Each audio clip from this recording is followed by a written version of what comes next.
La première, l'histoire continue. Bertrand N, Hélène Maquet.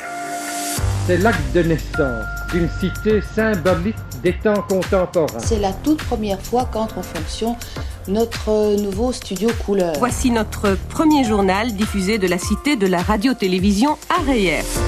C'est un exercice un peu bizarre, mais cette semaine, nous allons vous parler de nous. Une petite partie de nous que nous sommes en train de quitter. Je veux parler du bâtiment Reyers.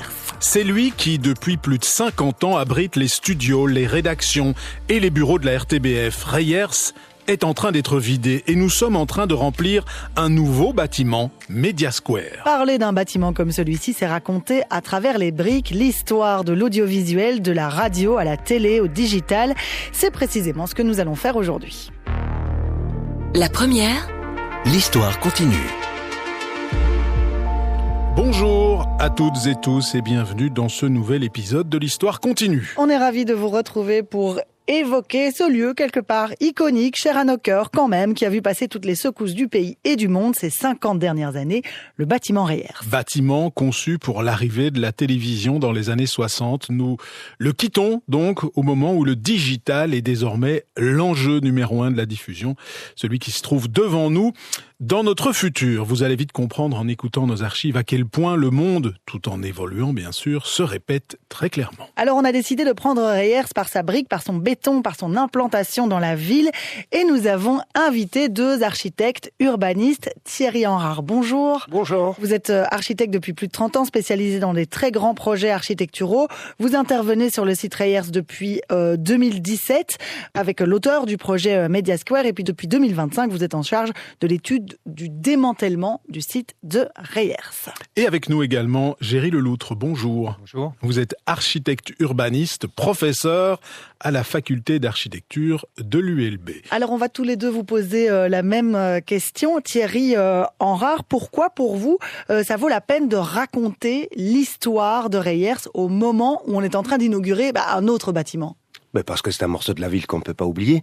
Il faut savoir que c'est quand même plus de 200 000 mètres carrés de bâtiments construits qui rassemblent plus d'1,5 million de volumes construits de bâtiments.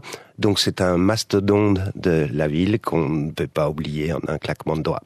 Et même chose, Géry Leloutre. Pourquoi ça vaut la peine de revenir sur cette histoire alors qu'elle est terminée, quoi ?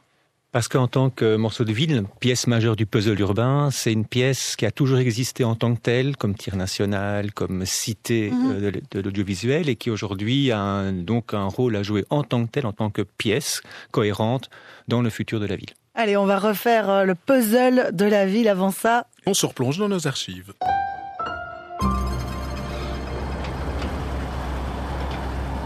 « 14 octobre 1964 ».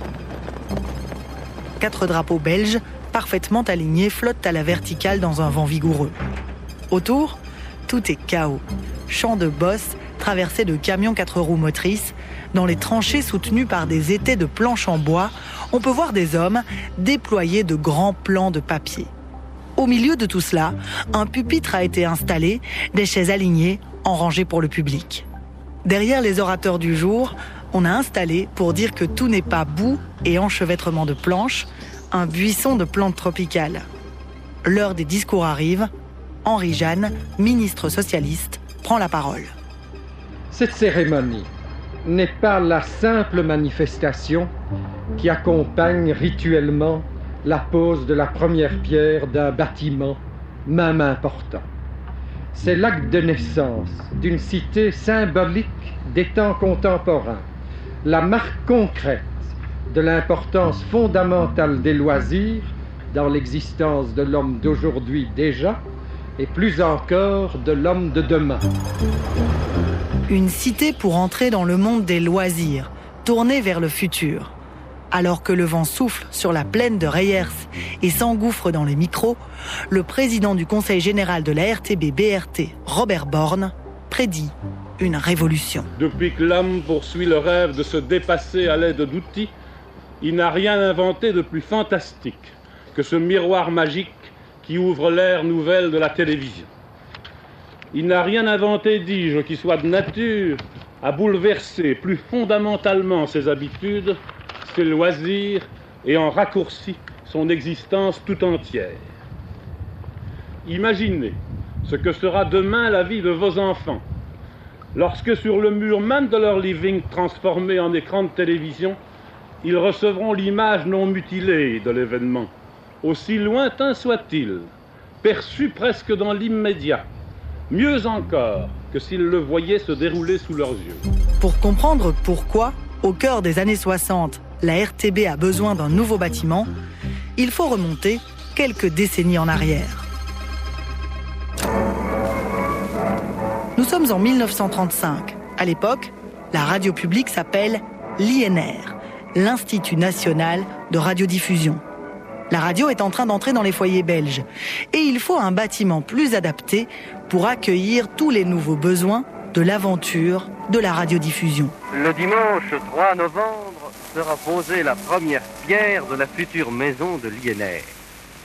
Nous sommes sur les chantiers de la place Sainte-Croix, au cœur d'Ixelles, faubourg de la capitale.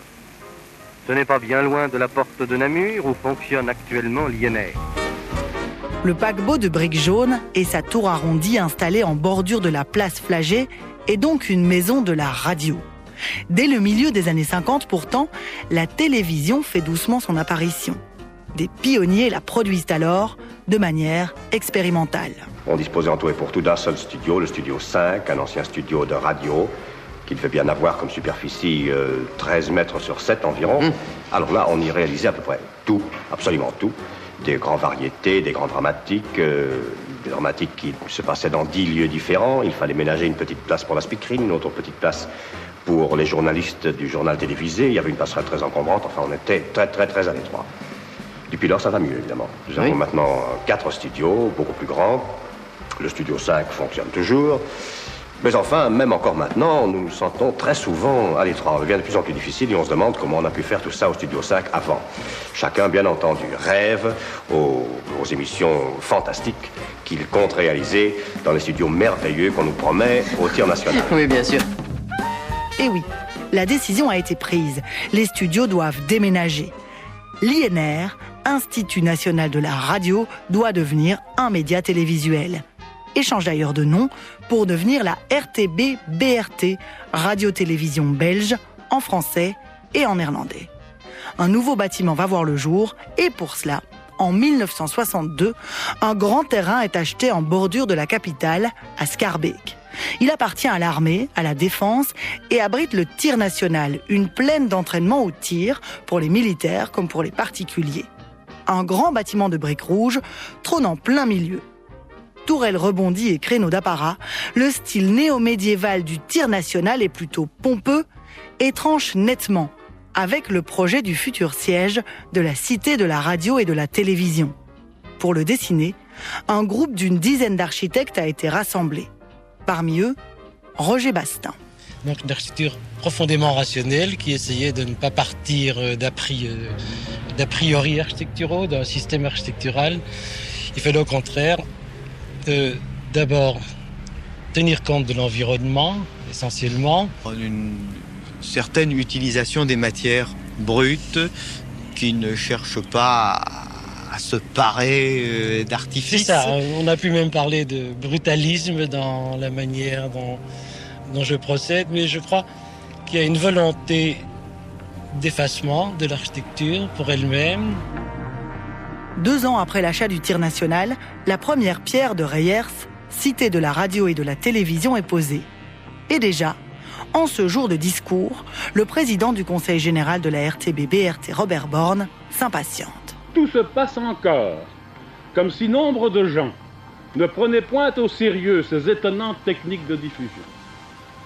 Trop d'hommes, chargés des plus hautes responsabilités, n'aperçoivent pas clairement qu'elles viennent, ces techniques, exactement à point nommé, s'insérer dans le monde moderne. De plus en plus, l'évolution est conditionnée par la connaissance rapide des événements. Qui ne voit que la planétisation des rapports humains requiert une information quasi instantanée et directe et universelle? Qui peut enfin ignorer qu'elle sous-tend cette information, si elle est impartiale et objective, si elle a souci de démystifier tout ce qui intoxique l'opinion publique, qu'elle sous-tendige la vie même de toute démocratie. La télévision comme outil démocratique et comme technologie qui sous-tend un monde en accélération. Il faudra 10 ans pour que ce qu'on appelle la régie finale arrive à Reyers et que la télévision diffuse pleinement depuis ces nouveaux bâtiments. Le 20 mai 1974, une innovation technologique apparaît sur les téléviseurs belges. Aujourd'hui, à 14h précise, la nouvelle régie finale de la cité de la RTB boulevard Reyers prenait le relais et ce n'est pas sans émotion que l'équipe technique a lancé le nouveau générique d'antenne en couleur.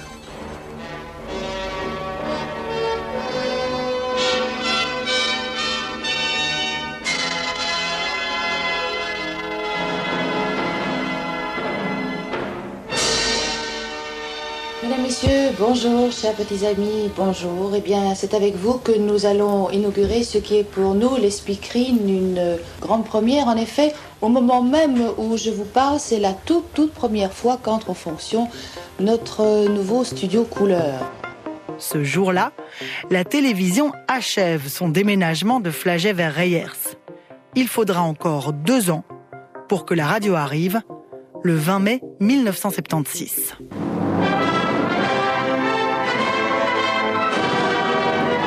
Depuis le 4 septembre 1976 à l'aube, la pitance radiophonique quotidienne pour les auditeurs fidèles au poste d'Épotron-Minet vient des grandes bâtisses modernes du boulevard Reyers.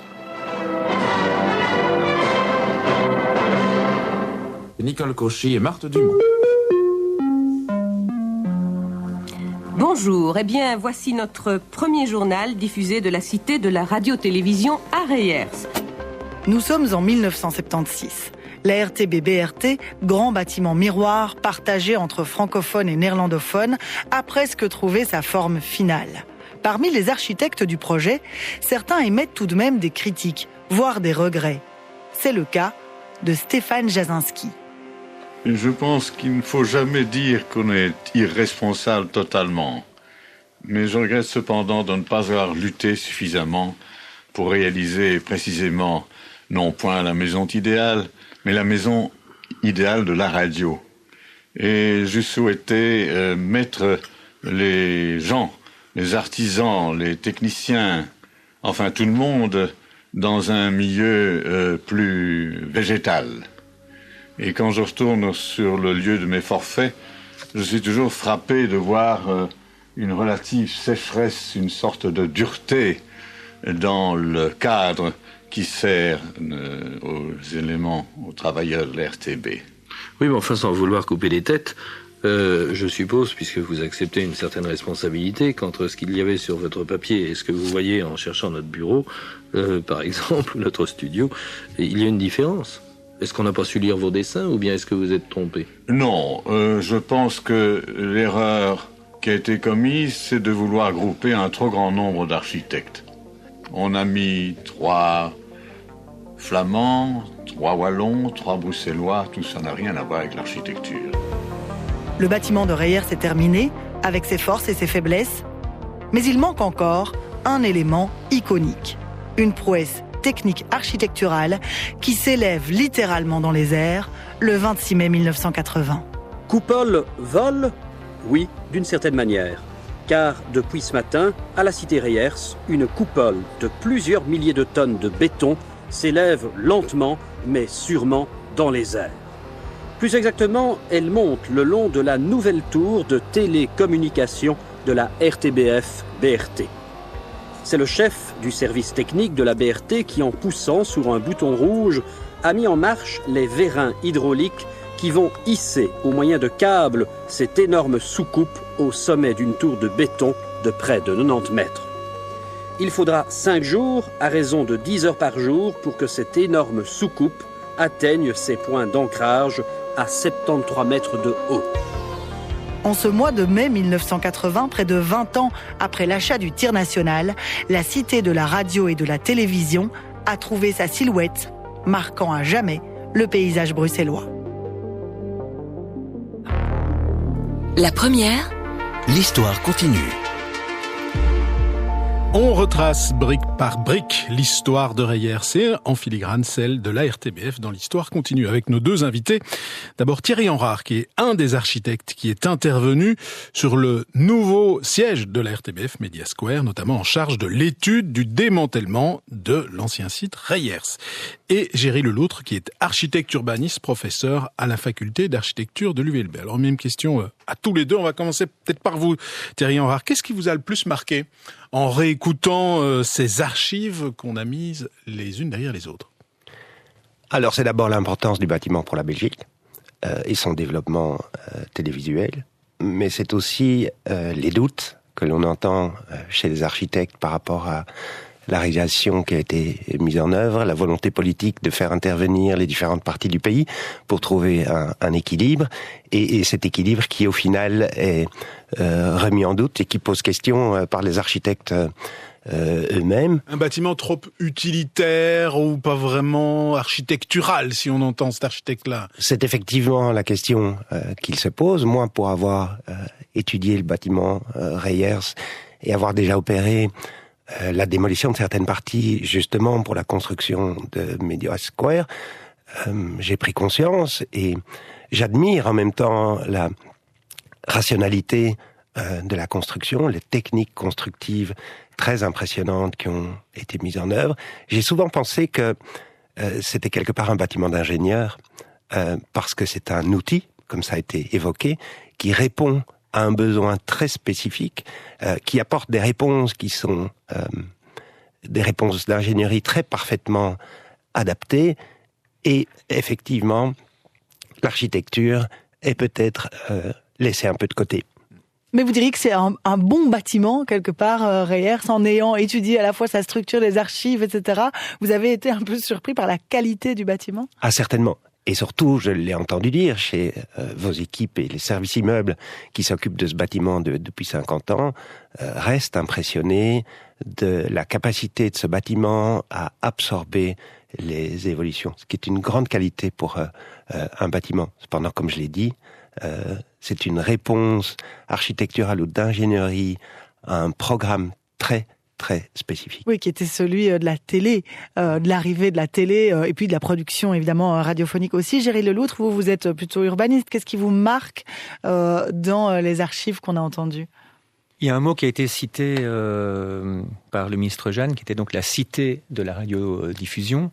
Et cité illustre bien l'époque, en fait, des années 60, où ces grands programmes nationaux s'imaginaient exclusivement sous forme de grands campus autonomes, donc d'où le nom cité, c'est-à-dire qu'on allait y trouver toutes les commodités, non seulement pour diffuser, pour produire, mais aussi pour y vivre, en tout cas pour y passer la journée ou la nuit en fonction des équipes.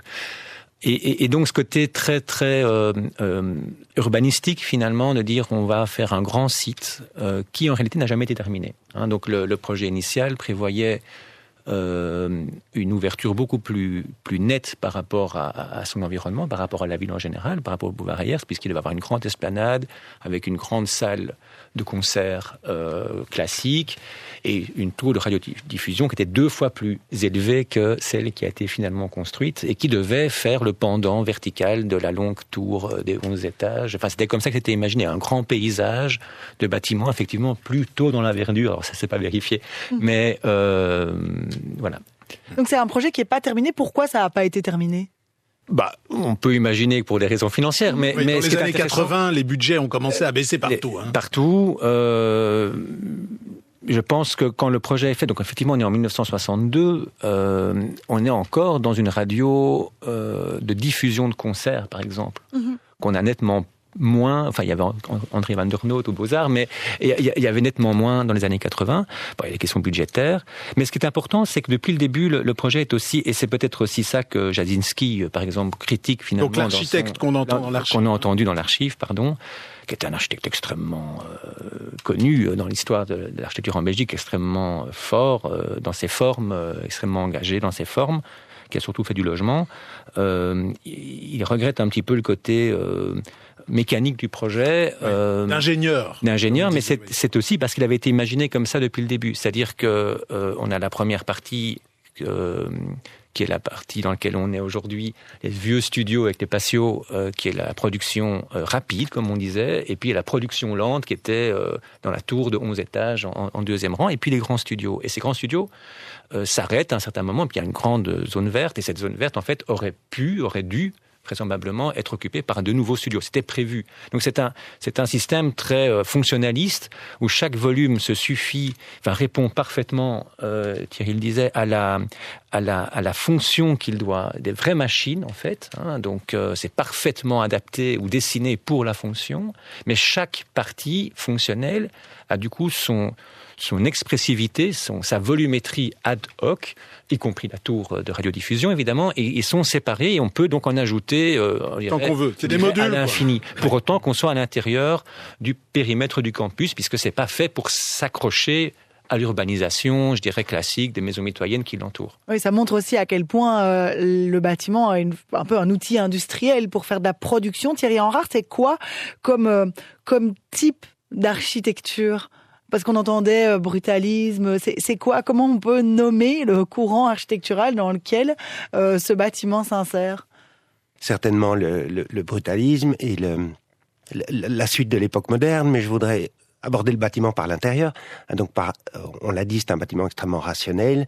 Il est construit sur une trame très nette de 5 mètres sur 5 mètres. Tous les 5 mètres, dans les deux directions, il y a une colonne. Sur ces colonnes, il y a des poutres. Sur ces poutres, il y a des planchers.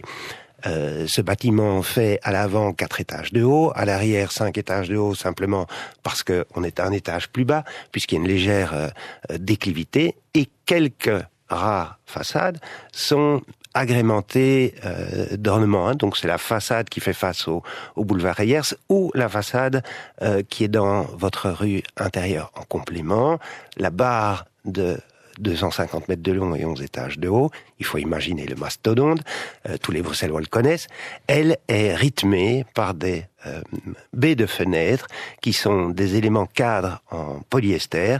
Il y en a plus de 2000 qui composent l'ensemble, qui réalisent finalement une espèce de réponse architecturale en façade à cette grille très rationnelle et très rythmée qui a, je dirais, une identité toute spécifique associée à l'architecture du début des années 60, puisqu'il faut bien se rappeler que c'est à ce moment-là que ça a été conçu. Ce bâtiment se construit sur près de 20 ans. En 20 ans, à cette époque-là, énormément de choses changent. Pour rappel, accessoirement, il y a 1973 qui arrive avec la crise énergétique qui bouleverse toute une série de choses et, entre autres, la manière de construire. On peut dire quand même peut-être un mot, vous disiez à quel point Reyers est ancré dans son époque. C'était aussi le cas, Géry Leloup, du bâtiment Flagey qu'on a évoqué et qui fait aussi quand même partie d'un continuum qui est quand même intéressant. Et donc justement, c'est la différence entre le bâtiment et la cité. Donc le bâtiment Flagey, c'est le premier bâtiment de la place Flagey qui se construit à l'époque. Donc on décide que le reste de la place aura la matérialité du bâtiment de l'INR. La place est devenue toute jaune, simplement parce que Diongre propose, tout à fait dans l'esprit de son temps, un bâtiment en briques jaunes filant à l'horizontale. Mais oui, et ce qu'on construit ici est un, comme je disais, un campus, donc qui a toute autre relation au contexte, mais surtout, il faut imaginer que, il y a la dimension aussi métropolitaine. On est dans les années 60, ça a été dit, et c'est pas que l'RTBF, c'est l'État se part ou se dote de toute une série de grands équipements.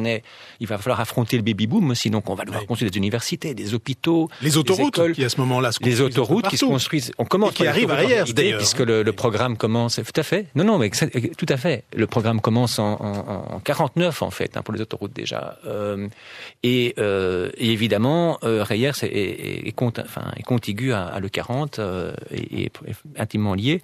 Mais donc c'est ces grands programmes qui se retrouvent dans le cas de Reyers aussi sur des points qui ont toujours existé dans le paysage.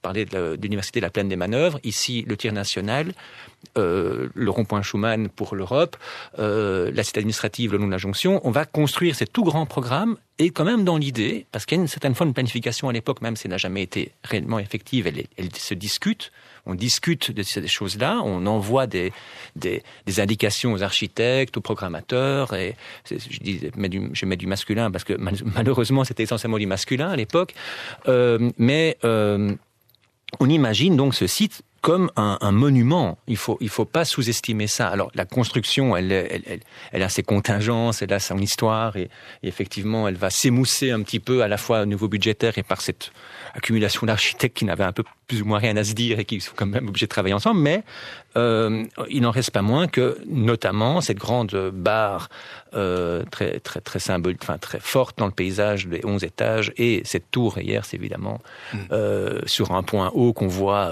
de partout. On est à Leuven, on la voit, hein, donc je veux dire, sont des éléments qui ne sont pas là par hasard, ou qui ne sont pas des accidents de l'histoire, de la construction d'infrastructures, mais qui sont l'expression d'une volonté de marquer un paysage moderne pour la capitale belge, qu'on lit de manière à très grande échelle. Donc on doit aussi voir l'Atomium en face, le Heysel, on doit voir la plaine des Manœuvres. C'est des choses qui sont imaginées pour être vues et pour voir d'autres monuments. Thierry Henrard, la tour télé en plein milieu de la ville. Plein d'autres villes l'ont fait d'ailleurs un peu à la même époque. Elle marque le paysage. C'est vraiment quelque chose qui, dans le bâtiment, est un marqueur super important. Alors certainement, parce qu'il marque totalement la ville. Vous savez que vous citez le cas de nombreuses villes qui ont des tours de radio-télévision. Celle de Bruxelles est très particulière dans son architecture, puisque c'est une soucoupe volante de béton. Il faut imaginer la masse qui est mise en œuvre. Il a fallu 5 jours pour la faire monter jusqu'en haut sur le terrain. Voilà.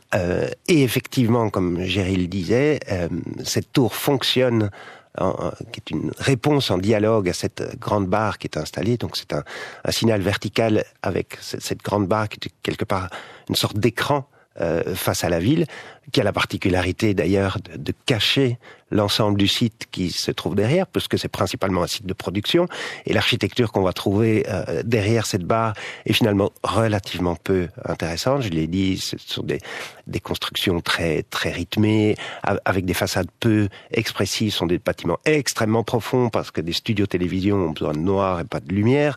Et puis derrière se trouve la suite du tir national originel qui était prévu pour permettre des extensions. C'était quasi 25-30% de capacité de surface en plus qui était prévu pour l'extension là derrière. Et donc on laisse toute cette partie arrière en friche, ce qui justifie en fait l'existence de cette barre face à la ville.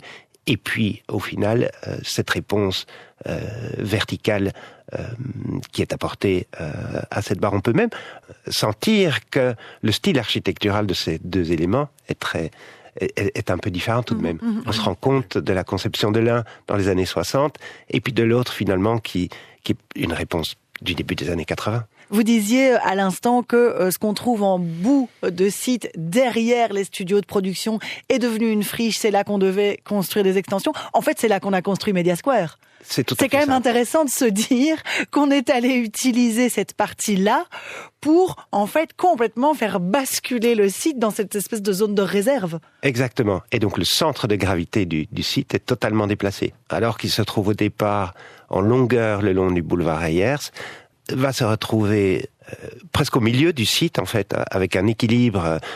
Si on voit la longueur du tir national, cette future place des médias qui va se trouver entre le nouveau Media Square et le nouveau siège de la VRT qui est en train de se terminer, va être le futur centre de gravité du nouveau site. La première, l'histoire continue. On tire donc le fil de l'histoire de Reyers dans cet épisode et à travers ce bâtiment, l'histoire de la RTBF. Nos deux invités sont Thierry Henrard, un des architectes qui est intervenu sur Media Square et qui est aussi en charge de l'étude du démantèlement du site Reyers. Nous sommes également avec Géry Leloutre, architecte urbaniste, professeur à la faculté d'architecture de l'ULB. Géry Leloutre, on l'a dit, ce bâtiment Reyers, il s'est trouvé dans un grand enclos qui est fermé. Il y a des barrières, des centaines de mètres de barrières autour de Reyers. Le nouveau bâtiment se trouve au centre de cet enclos. Il y a aussi un nouveau bâtiment de la VRT, puisque Reyers était un bâtiment partagé entre la RTBF et la VRT. À quoi ça doit ressembler dans les années qui viennent? C'est quoi les projets qui, aujourd'hui, sont dans les cartons pour l'évolution de ce quartier? Alors, sans vouloir faire de l'autopromotion pour vous, l'administrateur général, Monsieur Philippot, jeudi matin, avant l'inauguration, sur la première, avait une phrase je trouve assez juste, en disant « Le bâtiment, et j'insiste, bâtiment nouveau, va ressembler assez fortement dans son utilisation à ce que vraisemblablement était le bâtiment Flagey. » C'est-à-dire, justement, je disais cité bâtiment, c'est-à-dire d'être un bâtiment dans la ville, avec un contact à l'espace public, c'est-à-dire on passe devant, on entre éventuellement. On va boire un café. On va boire un café. Jacques Mercier disait, au début de sa carrière, qu'un jour, il avait dit « j'ai une petite faim », qu'un paquet de frites lui était arrivé à l'entrée parce que quelqu'un avait été chercher un paquet de frites, un auditeur avait été chercher un paquet de frites à la friterie Flagey. Donc, retrouver ce sens de l'urbanité. C'est l'ambition de la région bruxelloise et à travers son bras exécutif qui est la SAU, la Société d'aménagement urbain, qui est une agence qui est là pour développer le projet, mais c'est de créer un grand espace public, ça a déjà été dit, sous forme assez arborée, donc plutôt un parc qu'une place, ou une place arborée, on verra, hein, ça n'a pas encore été tout à fait dessiné, mais de part et d'autre, avec de part et d'autre les deux émetteurs de producteurs nationaux de radio et de télé. Mais donc, pour ceux qui connaissent peut-être pas aujourd'hui vraiment le site de Reyers, qui habitent peut-être pas Bruxelles, on pourra venir marcher tout près des bâtiments, on pourra rentrer éventuellement, peut-être pas dans les studios, ça c'est sûr, il y a des parties qui sont réservées aux producteurs, mais ça veut dire que ça va devenir un bâtiment ouvert. Mais donc il faut imaginer, donc aujourd'hui, on a un site qui longe le boulevard et donc on ne pénètre pas. Et oui, il faut rentrer par une guérite où il y a les gardiens, etc.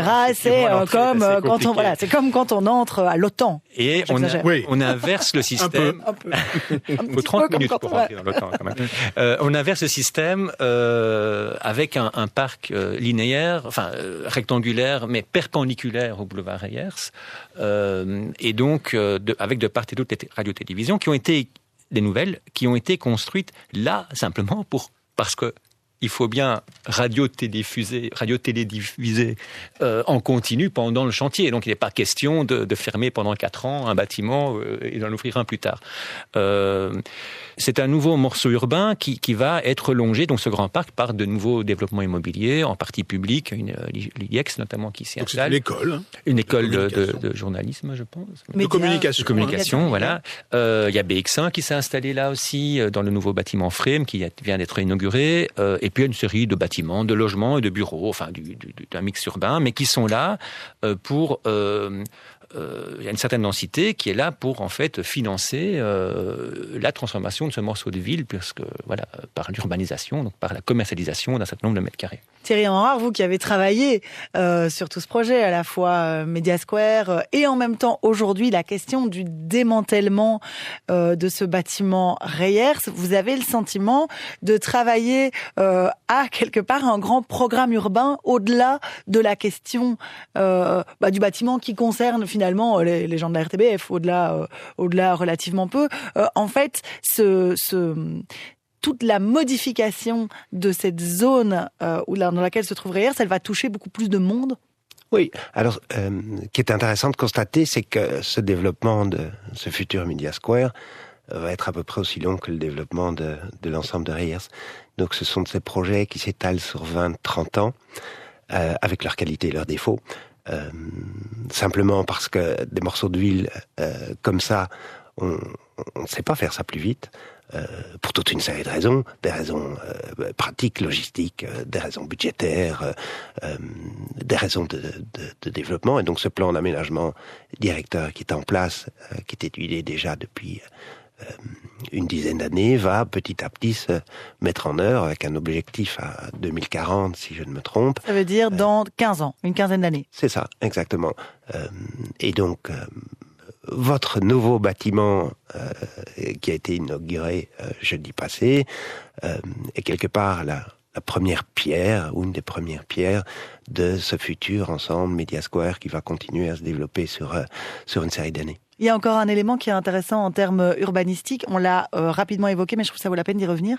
C'est un bâtiment qui a été, on l'a dit, un complexe, une cité qui a été construite dans les années 60 en bordure d'autoroute au moment où la voiture était en pleine expansion en tant que mode de déplacement. La modification urbanistique de toute cette zone, elle est aussi moins ancrée dans la voiture, moins ancrée dans cette bordure d'autoroute, etc.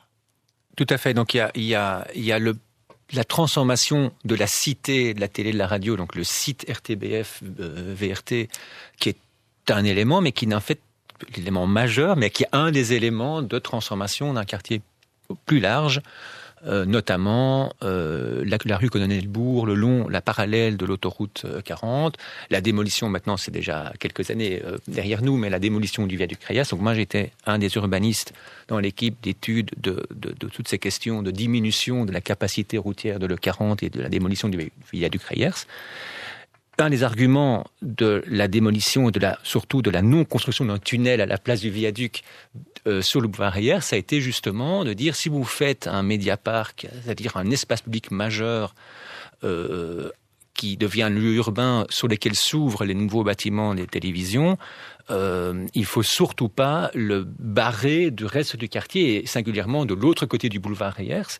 Et un boulevard qui est traversé, qui est occupé par un tunnel avec ses grandes pentes, par exemple, est intraversable. On ne peut pas mettre de passage pour piétons.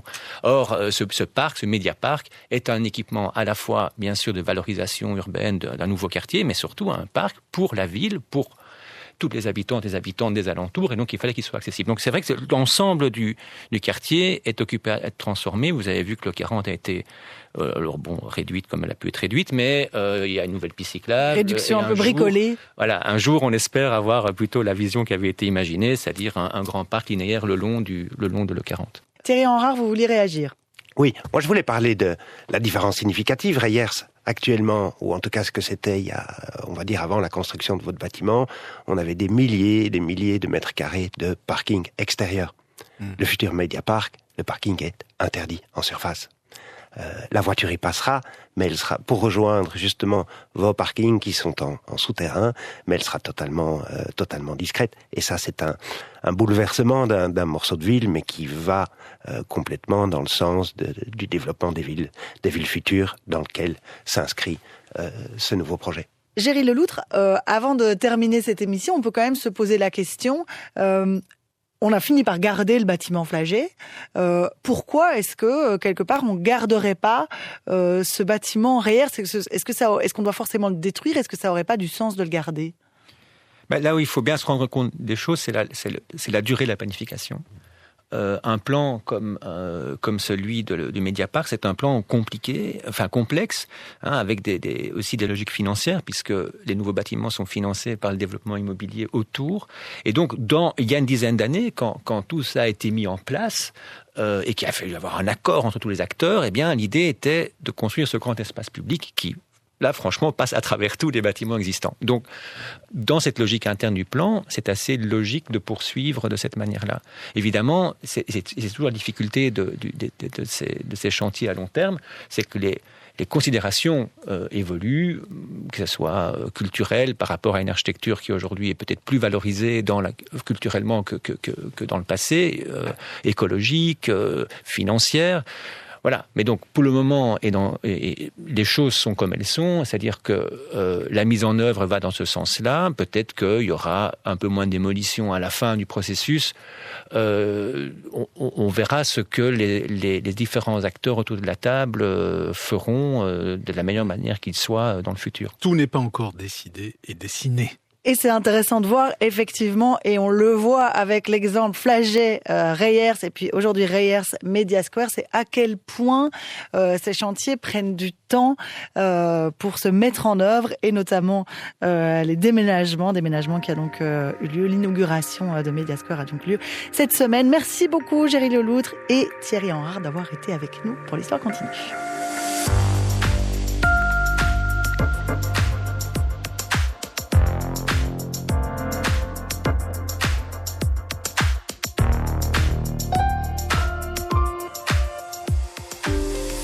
Raconter le passé pour éclairer le présent, c'est ce qu'on fait dans l'Histoire continue. Une émission réalisée par Julien Demeuse, préparée et coordonnée par Émilie Malice.